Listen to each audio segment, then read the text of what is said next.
Bueno, hola a todos, a los que están unidos desde las latitudes que sean. Acá estoy con todas las personas increíbles que van a charlar hoy. Yo soy Julieta Gómez, soy la directora del festival Byte Footage. Esta es la primera charla de Byte Beta, que es el programa que coproducimos con el CCK.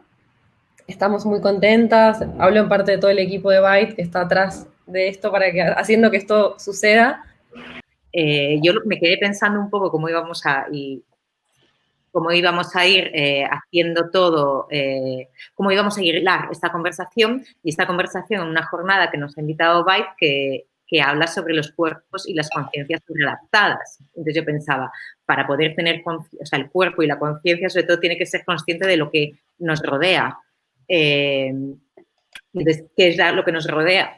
Pues, por supuesto que es todo lo que podemos percibir, pero también es el otro. Y entonces, mi primera pregunta para Rodrigo y para Manuel, que son dos creadores, que los dos trabajan desde lo mínimo, pero desde un lugar de introspección y desde otro lugar más desde lo imperceptible, entender cómo ellos se han cómo perciben ellos lo que les rodea, pero también en esta percepción cómo se han encontrado el uno al otro, porque qué es lo que llama la atención a Manuel de Rodrigo, qué es lo que a Rodrigo le atrae de Manuel. O sea, yo abriría fuego así para ir aterrizando. O sea, yo puedo hablar desde mi caso porque la manera en que tomé contacto con el trabajo de Manuel fue visitando un website de un festival al que yo había sido parte y también me gustaba mucho. Entonces seguí revisando la programación y ahí encontré su trabajo. Y a mí siempre lo que me llama la atención, lo primero, encuentro que trabajar con danza, con movimiento, es lo más difícil, porque es muy fácil criticar la forma o la disciplina, pero a la vez es muy difícil proponer algo que realmente sea efectivo. Y me pasó que el movimiento, cómo trabaja Manuel el movimiento, es muy magnético. Y me hace pensar en la posibilidad de viajar en el tiempo, como que siento que su movimiento tiene una cualidad como si estuviera más alentada o a veces más rápido de lo que percibimos nosotros como normalidad o realidad. Y eso me cautivó mucho. Yo descubrí a Rodrigo, pues también sin conocer, quiero decir, no fue que nos conocimos en persona ni que me hablasen de él, sino que también lo vi por internet porque lo vi que actuaba aquí en el Mercat de las Flors en Barcelona. Yo estoy ahora en Barcelona, vivo aquí. Y vi la foto que ya me llamó la atención, el título de la pieza también me llamó la atención, y luego, que era apnea, y luego hablé con un amigo, con dos amigos, que de hecho uno es chileno, que se llama Lautaro, y los dos me dijeron que bueno, pues que fue una experiencia súper intensa y a partir de ahí pues empecé a investigar un poquito y bueno, ya sabemos todo internet que no faltan imágenes, así que fui descubriendo imágenes, simplemente fotografías, que ya ahí había un imaginario que me atrajo bastante. Me he sentido identificado también porque bueno, todo el trabajo que tiene con la materia y cómo aborda el cuerpo con la intensidad en que, como decía antes, ¿no? Como esa intensidad a mí como me llama mucho la atención porque él estaba hablando antes de este magnetismo o pensar en el tiempo.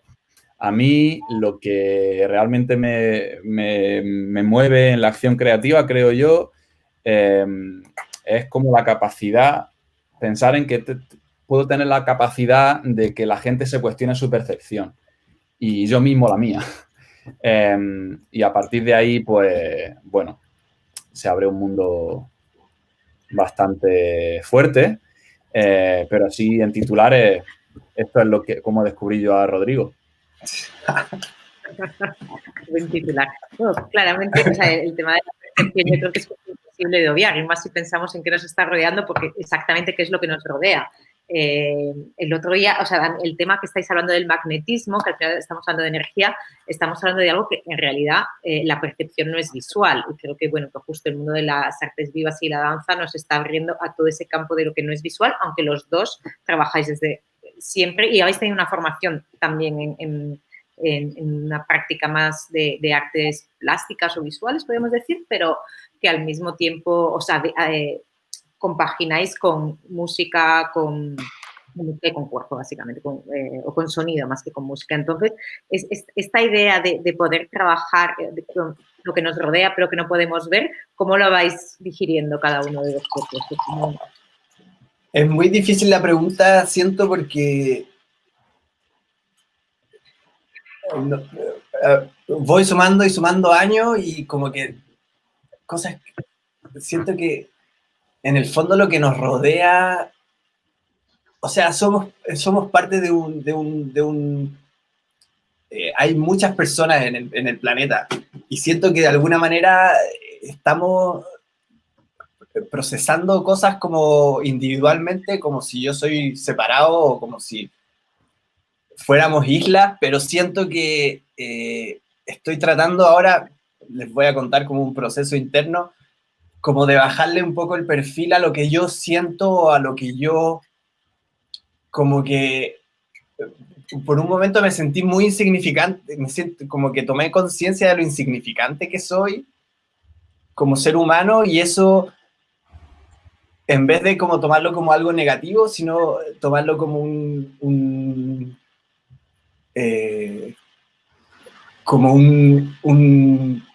puntapié para tomar conciencia como de lo conectado que podemos llegar a estar. Como que siento que lo que yo puedo lograr como ser humano no es el fin del mundo, sino que es un organismo gigantesco. Entonces, me es muy difícil como señalar lo que me rodea separado de lo que yo pienso de eso.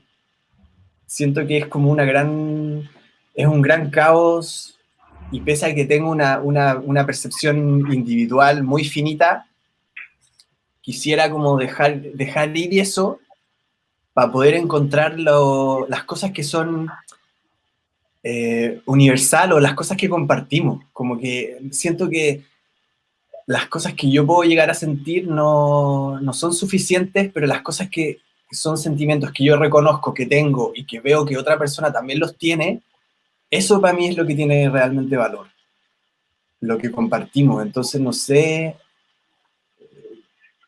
tengo como cuando hablamos de lo que nos rodea, tengo una nebulosa en ese sentido, como estoy tratando de derretirme en una percepción más global, quizá. Claro, yo justo creo que definir lo que nos rodea es una tarea que yo creo que la filosofía lleva desde el principio intentando, por eso mismo, ¿no? Que realmente esa capacidad de percepción, ¿no? Desde lo subjetivo a lo colectivo, todo este viaje que estás contando es realmente el que puede abrir puertas para entender algo, si es que llegamos a poder entender algo. No sé, sé que otro día hablabais como de cosas que podían llevarte a lo que no entiendes, ¿no? Como que teníais como determinadas dinámicas que permitían conectar con eso, pero también Mami nos estaba contando, ¿no? Un poco por esa línea sobre cómo poder conectar con algo que no ves. Porque sí, y ya también me lleva un poco a pensar lo que estuvimos hablando el otro día sobre el mundo espiritual, de alguna forma, como que cada vez lo veo como más conectado con todas las cosas, ¿no? Pero no estoy hablando de religión. Pero sí, no sé, o sea, bueno, el cuerpo, ¿no? O sea, hablando del cuerpo, le escuchaba este concepto, este pensamiento que tiene él, como, no sé, o sea, claro, o sea, me vienen como cuestiones que yo también me pregunto, ¿no? O sea, cosas que yo también tengo en la cabeza o en el cuerpo, no lo sé dónde, pero es como ese umbral que al trabajar con el cuerpo uno, ¿no? Pues como hay veces que, o sea, yo diría como una especie de sintonizar, ¿no? Cuando activamos el cuerpo, como que lo hacemos desde esa intención, sintonizar con algo que, como bien has dicho antes, como que no le podemos poner nombre, pero pero al mismo tiempo es súper concreto y me hace pensar como en que tenemos siempre la necesidad como salir del cuerpo, como de evadirnos de ese cuerpo, pero al mismo tiempo como para volver a entrar otra vez, como para, o sea, quiero decir, como para sentirse uno, según lo que, como dice Rodrigo, ¿no? Como, o sea, es como una manera de buscarse a uno mismo también el hacerlo desde... o sea, es bastante complicado, ¿no? Porque es como... Estás como omitiendo tu personalidad. Yo cuando puedo alcanzar un cierto estado en una activación corporal que para mí es como... tiene una cierta relevancia, en realidad... digamos como que no me estoy sintiendo como una persona, no me estoy sintiendo como Manuel. Eso como que de alguna manera se disipa, se evapora, pero podría decir, ¿no? De alguna forma también que es como esa evaporación te lleva como a conectar o a formar, a llegar a ser otra cosa que no es este cuerpo. No lo sé, o sea, son cosas que yo también me cuestiono. Y de alguna manera también me parece que es algo que todos tenemos que pensar. De alguna forma es como el compararse con todo, hasta con el vaso de agua. No lo sé. Bueno, ya aquí son terrenos como bastante abstractos y difíciles de... Bueno, aquí es donde entra hostia, pues me acuerdo de esta imagen o empiezas como a hacer relaciones con otras cosas que son lo que te hacen como entender, ¿no? Todo esto del cuerpo. Entender, sí. Y este estado que decías, o sea, que es como llegar a un estado cuando estás trabajando, ¿cuáles serían los elementos? A lo mejor si puedes definir, no sé, pues que también algunas veces hemos comentado, pues, el tema del sonido, la vibración, un poco qué papel juega ahí, o sea, cuáles serían como unos elementos que te puedan hacer activar o llegar a este estado. El otro día fue muy bonito que, por ejemplo, Rodrigo decía que no hay nada que no incorpore el cuerpo. Claro, Entonces, o sea, el cuerpo, desde el momento que el cuerpo es todo también, ¿qué pasa desde ahí? Entonces, ¿qué les pasa a estos cuerpos? ¿Qué queréis que les pase a los cuerpos? ¿O qué intentáis para llegar a este incierto o a esta conexión, a esta idea de antena, a lo mejor?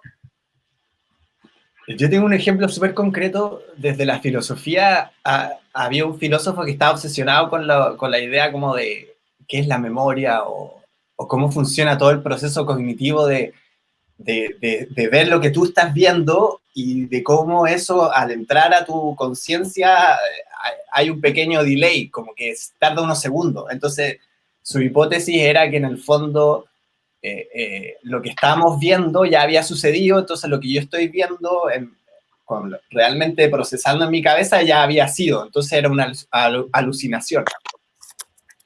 Entonces, pensando en tu pregunta, Marta, como ¿cuál es ese estado?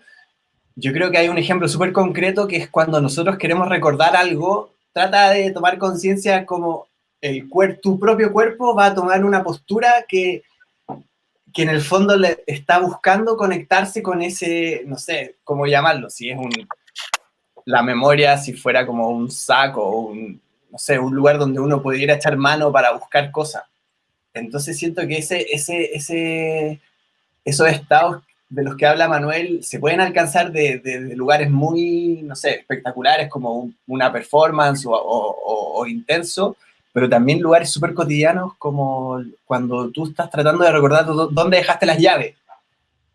Y entonces él decía que hay como posturas que el cuerpo accede para poder entrar a ese lugar que es como incógnito. Entonces,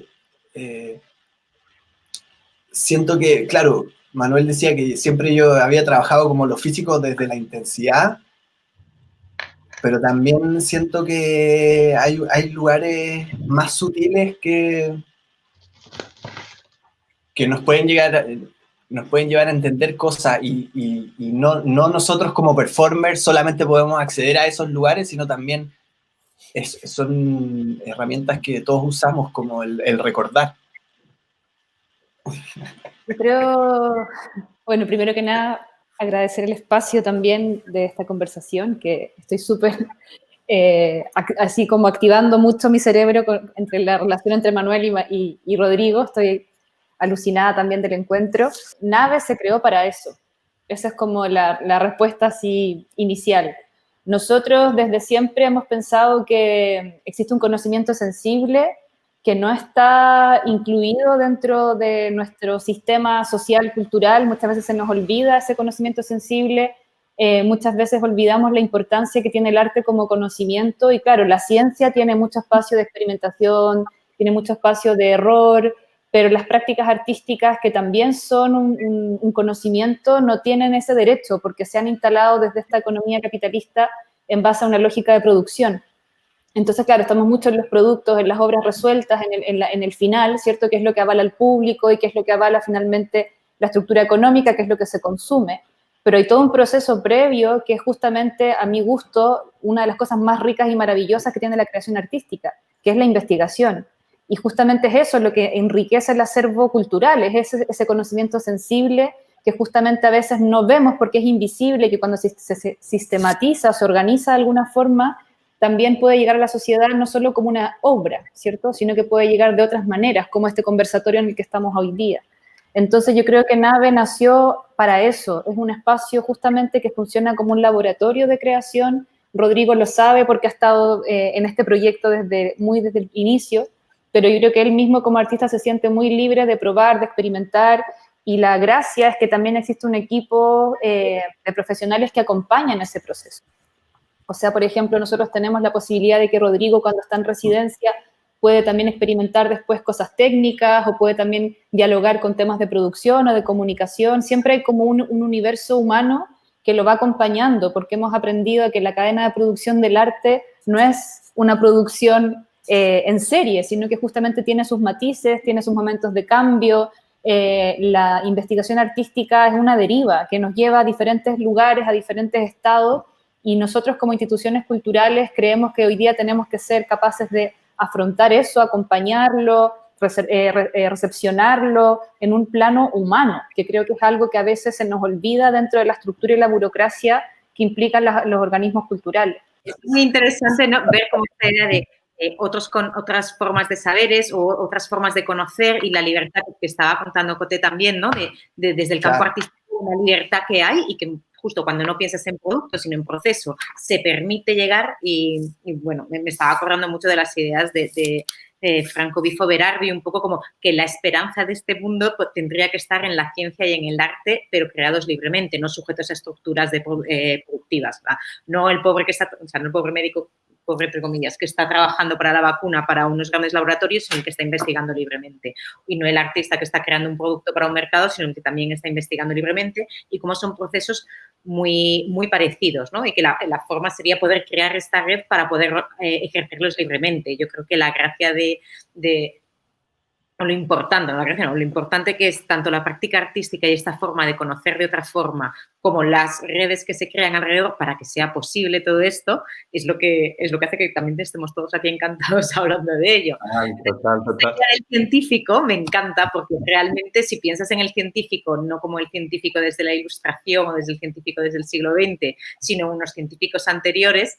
Cuando estábamos hablando el otro día de las aguas puras de encefalorraptídeas, estábamos hablando también de los humores que había hasta el siglo XVIII, cuando se estructuraba el cuerpo en 4 humores, que era, básicamente los humores eran líquidos, ¿no? Y como esto de repente surge por otro lado, como que hay teorías que ha habido un encasillamiento por unos poderes, unas hegemonías del saber, y que gracias a actividades como la vuestra, vuelven a ponerse en movimiento. O sea, no vuelven a significar algo, o vuelven a producir otros pensamientos, o te ayudan a percibir de otra forma. Entonces, porque también Manuel lo contaba desde el otro lado, desde la idea del sonido y el trabajo del sonido con el cuerpo para llegar también a otras conexiones y otras vibraciones, que era lo que estabas también, que nos contabas, ¿no? Que también era como un acceso a saber de otra forma, ¿no? Y que te sentías un poco como un científico también.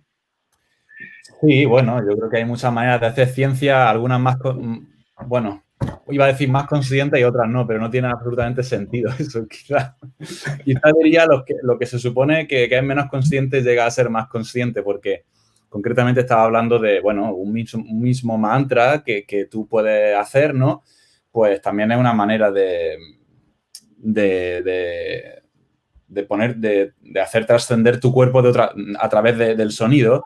Y bueno, y cómo el cuerpo está diseñado, muy fuerte, cómo el cuerpo se está diseñado como para que eso pueda pasar.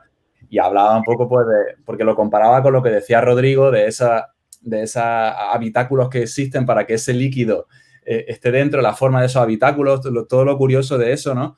Pues igualmente lo que nosotros conseguimos con la garganta y esas cavidades y ese templo que ahí existe para que el sonido pueda resonar y nosotros pues podamos vibrar de una forma determinada y a través de esa vibración pues igual conectar con otra cosa o conectar con nosotros mismos, no lo sé. En fin, ya entras como en esa ventana que es infinita, ¿no? Que como es muy difícil de ponerle palabra a esto, pero sí, yo creo que al fin y al cabo hablamos siempre de conectar y yo creo que es lo que nos mueve, ¿no? Y lo que nos inquieta y lo que lo que hace que estemos aquí hablando ahora mismo. Pues mira, estamos haciendo una conexión entre diferentes países, pero a través de un medio digital. O sea, son cosas que están ahí, que no le damos importancia, pero detrás hay como, bueno, yo pienso mucho en el efecto mariposa. O sea, hay algo que se nos escapa de las manos, o sea, mismamente dicho, ¿no? El más mínimo gesto puede provocar un huracán, ¿sabes? Un maremoto en miles de kilómetros de distancia. Eso para mí ya es muy fuerte y es muy, muy científico. No, con respecto a eso de la voz, es que es algo súper especial, porque claro, cada vez que nosotros en este grupito, cada vez que empezamos a hablar de sonido, terminamos hablando de la voz. Pero porque siento que la voz, bueno, no es algo que es algo que investigué hace mucho tiempo, pero yo sentía que la voz en el fondo era algo que conectaba materia con espíritu, solo por sus características, en el sentido de que es audible, pero no se puede tocar. Y es una forma también de comunicación. Bueno, y ahora con este proyecto del que soy parte, incluso más allá, siento que el lenguaje es como una manera de... tú cuando enuncias algo eres capaz de hacerlo realidad, como que son hechizos. Realmente los hechizos son real porque lo que tú dices tiene un efecto muy potente en la cabeza de otra persona, o también a ti mismo. Pero bueno, no quería hablar de eso, pero lo que quería decir era que, claro, inspirado en eso de la física cuántica, en el fondo que la materia, todo se está desmaterializando, como que las cosas, no es que la mesa tenga un claro principio ahí donde está, sino que hay algo de ella que está siempre perdiéndose o emanándose en su entorno.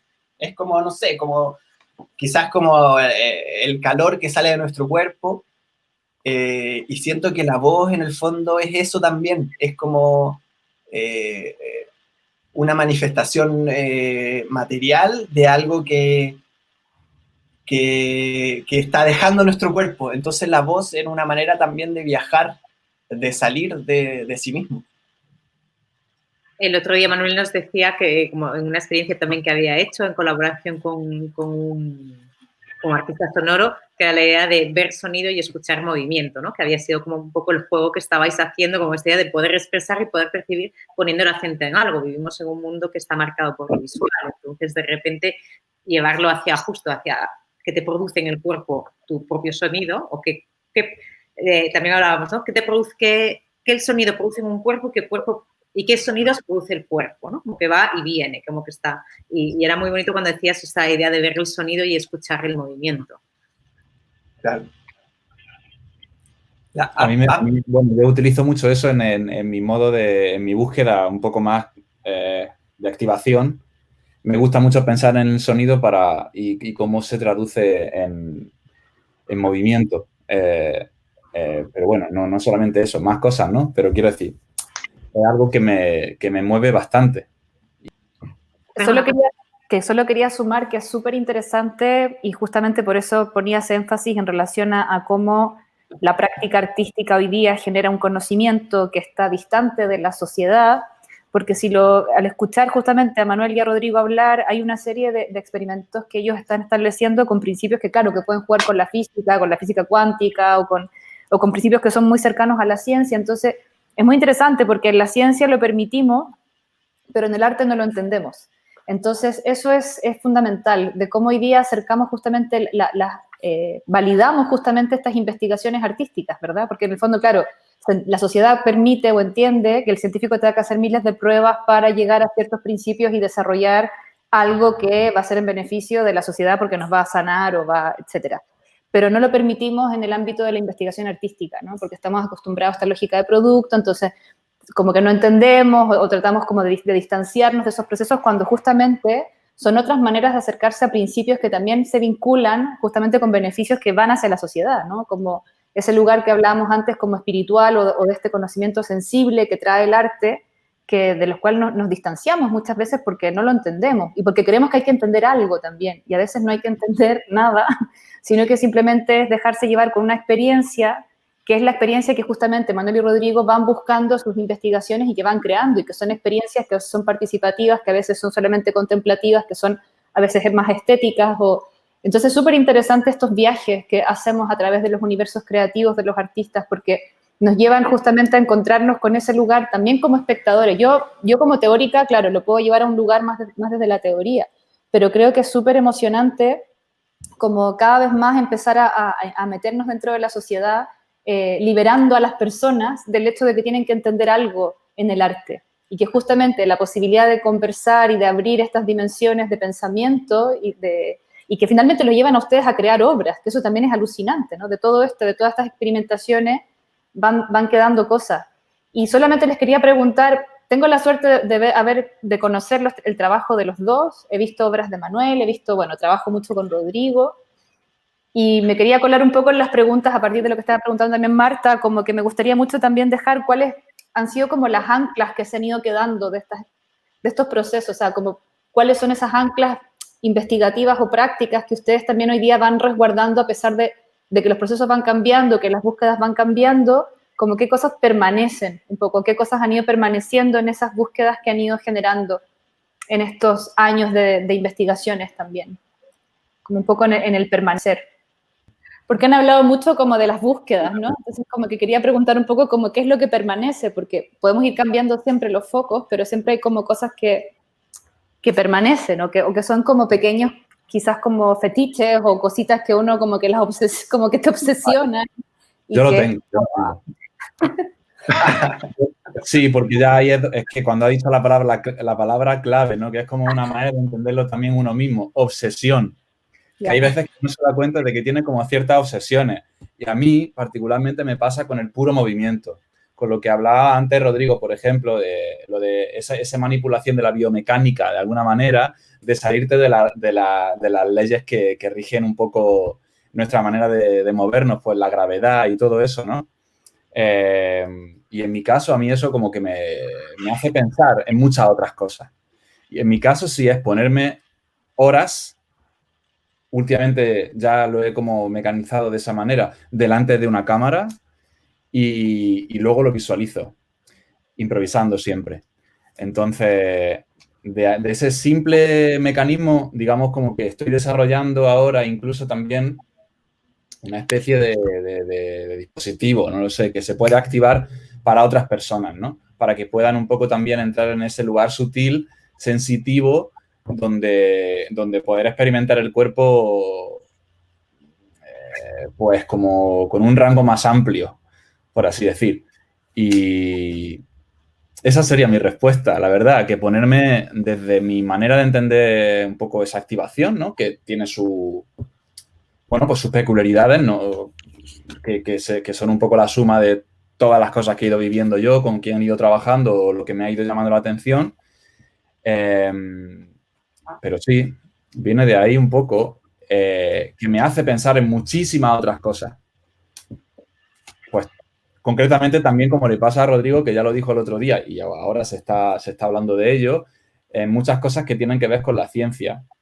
En mi caso, pues ya lo decía el otro día, que también me ha hecho como, o sea, esa propia vivencia del cuerpo de entrar en un estudio o donde sea que esté y empiece a experienciar mi cuerpo, pues me hace pensar no solamente pues, en ese terreno un poco más de ponerte a investigar, ¿no? Investigar me refiero a ponerte a mirar en internet pues temas como la física cuántica o yo qué sé, o los protocolos que uno sigue a la hora de mirar algo y cómo esa información se procesa y tarará, pero que ese input que yo tengo desde que practico eso, de ponerme delante de una cámara y grabarme y luego mirarme, yo voy al ordenador o a las fuentes para buscar información y esa información vuelve otra vez a entrar en mí y se convierte en esto que decía también el otro día, como que yo, un poco la mezcla que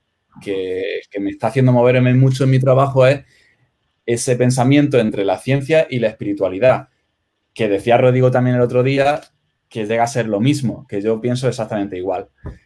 Y bueno, eso sería un poco mi divagación. Sería súper interesante poder entrar en la cabeza de Manuel mientras él está en esa cualidad de movimiento, porque te aseguro que esa plasticidad, todo eso, determina la mente también. Sería increíble, bueno, pero también como seres humanos, el hecho de que yo también tengo una mano y él está moviendo su mano, o yo también tengo un brazo y él está moviendo sus brazos, claro, tenemos esa conexión que es la propiocepción, la empatía, esa empatía que surge al ver a otra persona moverse y es claro, como para mí es hipnotizante. A mí, por ejemplo, la danza, que es lo que me interesa a nivel de empresa, me interesa por lo indescifrable. Como para pedir ayudas, tienes que conceptualizar un proyecto previamente y tienes que teorizar bien sobre ese proyecto para que te concedan unas posibles ayudas y después poder tener ese proyecto, pues está acabando siendo primero conceptual y después experiencial, ¿no? O por lo menos así lo he vivido yo.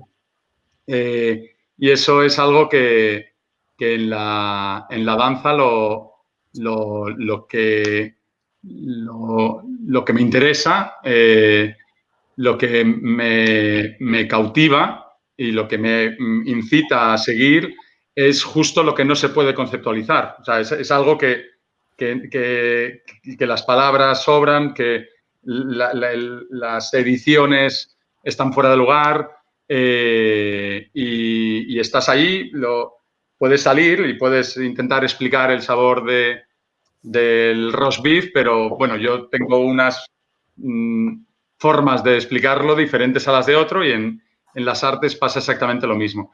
Es cierto que en la danza, las artes vivas, como no hay mercado, no le pasa como a las artes visuales, artes plásticas, que hay un mercado.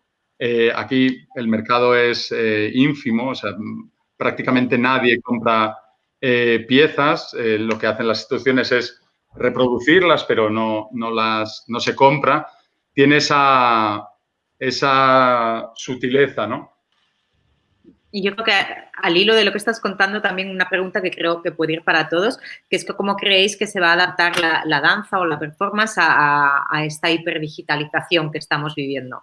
Justo, es decir, entrar a un espacio, me imagino, claro, el espacio no tiene por qué ser solo físico, ¿no? Que puede ser una determinación en el tiempo, no sé cómo lo veis, o qué ideas os están ocurriendo o cómo lo estáis planteando, porque sí que es verdad que es una de las grandes cuestiones a las que nos enfrentamos todos ahora.